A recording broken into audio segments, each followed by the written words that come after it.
Assalomu alaykum. Sizlar bilan men Yuriy Zarifbek. Bugungi video davomida sizlarga qanday qilib patentni tekshirishni o'rgatib o'taman.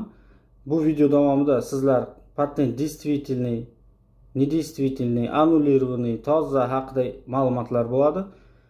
Shundan keyin o'zingiz tekshirishni o'rganasiz. Hech kimga pul berish shart emas. O'zingizlar tekshirasizlar. Kerak bo'lsa tanish bilishlarga tekshirib berasiz. Videomizni saqlanib qo'ying, поделиться qilib qo'ying, подписка tashab qo'ying va kommentariy qoldiring. Barcha mehnat muhojirlarga bu juda muhim narsa. Videomiz davomida hamma narsani aytib o'tamiz.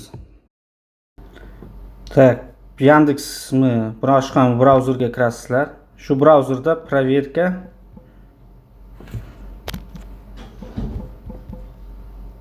patenta иностранного гражданина teriladi. Mana GUMVD официальный сайт. Ana shunga kirasizlar.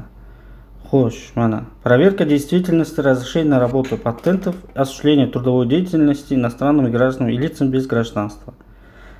Shuni pastga tushirasiz, vид servisiga patent terasiz. Seriyasiga patentdagi yozilgan seriya teriladi. Biznikida esa 86 nomer dokumenti o'sha patentning tepasida yozilgan, u ham nomer ham.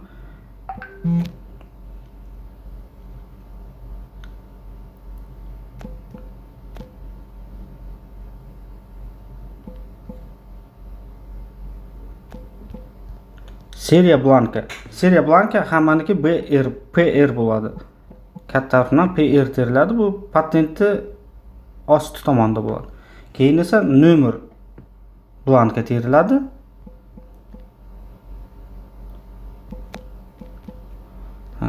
Seriya nomer pasporti.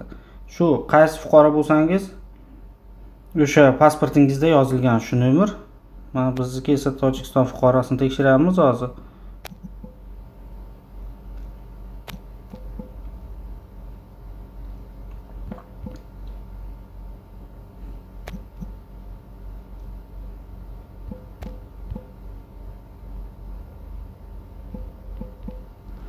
Keyin esa mana bu yerda seriya kod s kartinki bo'ladi. Robot emasligingizni tasdiqlaysiz. Keyin запрос jo'natiladi.